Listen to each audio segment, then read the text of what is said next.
Shalom sahabat-sahabat firman kehidupan yang menerima segala sesuatu yang terbaik dari Allah Bapa. Terima kasih atas dukungan doa dan support dari saudara semua sehingga channel ini masih bisa berjalan sampai saat ini meskipun terkadang kami terkendala tidak bisa menerbitkan renungan setiap harinya. Baiklah sahabatku, kita akan segera memulai saat teduh, jadi mari kita satukan hati untuk berdoa. Bapa Surgawi, Bapa yang kami kenal dan kami sembah sebagai satu-satunya Allah yang hidup dan yang benar, kami datang dengan ucapan syukur atas segala kebaikan dan kemurahan-Mu di sepanjang hidup kami. Terima kasih ya Tuhan bahwa kami ada saat ini oleh karena kuasa-Mu yang menopang kami. Ya Bapa, saat ini kami mau masuk dalam saat teduh untuk mendengarkan firman-Mu. Berkatilah kami dengan pengajaran yang benar yang akan mengubahkan kami, dan arahkanlah jalan hidup kami sehingga kami senantiasa berada di dalam kehendak-Mu. Terima kasih ya Bapa, di dalam nama Tuhan Yesus Kristus kami berdoa dan mengucap syukur. Amin. Sahabat-sahabat firman kehidupan yang dikasihi Allah, sejak terjadinya wabah COVID beberapa tahun yang lalu, orang banyak mengalami kesulitan keuangan.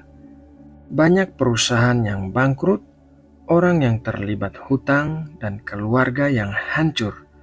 Bahkan dampak dari tahun-tahun terjadinya COVID masih mempengaruhi kita saat ini. Dalam renungan firman Tuhan hari ini, kita akan belajar dari sebuah kisah perjanjian lama mengenai seorang wanita yang berhutang dan bagaimana dia bisa keluar dari situasi tersebut.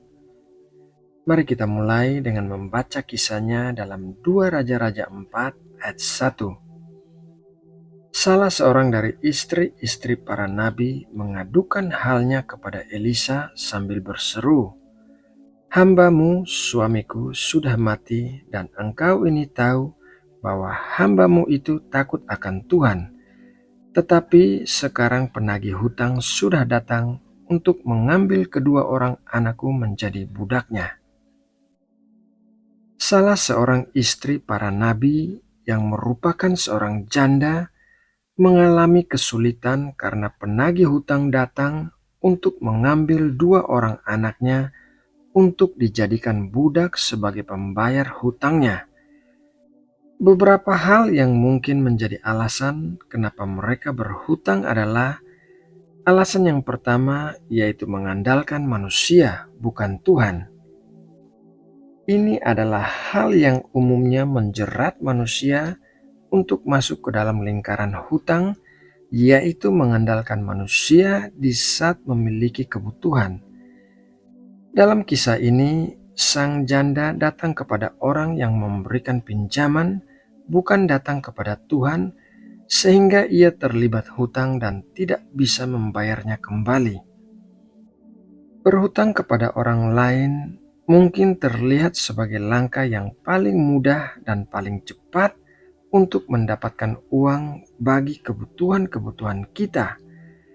Bandingkan dengan berdoa kepada Tuhan, kemudian menunggu Tuhan mengirimkan uang bagi kita. Tentunya lebih mudah langsung mencari pinjaman dari orang lain. Tetapi dalam jangka panjangnya, hal ini bisa melemahkan iman kita kepada Tuhan. Setiap kali kita memiliki kebutuhan-kebutuhan, kita langsung berpikir kepada siapa kita bisa minta tolong. Kita tidak mempertimbangkan Tuhan sebagai Allah yang memiliki kuasa untuk menolong kita dan memenuhi semua kebutuhan kita. Berkali-kali berhutang kepada orang lain akan membuat hal itu menjadi kebiasaan yang tidak baik. Bukan hanya untuk memenuhi kebutuhan, tetapi berhutang juga terkadang dilakukan untuk menjadi investasi atau menambah modal bisnis yang diharapkan dapat dikembalikan sesuai perkiraan. Begitu perkiraan meleset atau terjadi sesuatu dengan investasi atau bisnis, maka hutang menjadi beban yang sulit untuk ditangani. Alasan yang kedua, kenapa manusia bisa berhutang adalah tidak memiliki aset atau penanganan aset yang salah.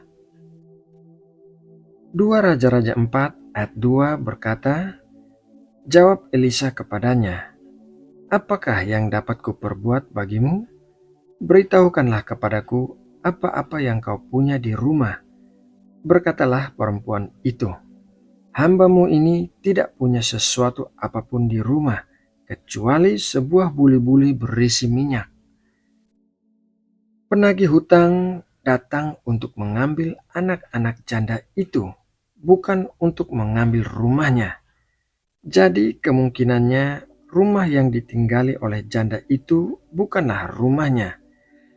Orang tua zaman dulu mengajarkan hal yang bijaksana, yaitu membeli aset-aset seperti rumah, tanah, dan emas, sehingga di saat-saat kita mengalami kesulitan, aset itu bisa dijual untuk mengatasi kesulitan keuangan.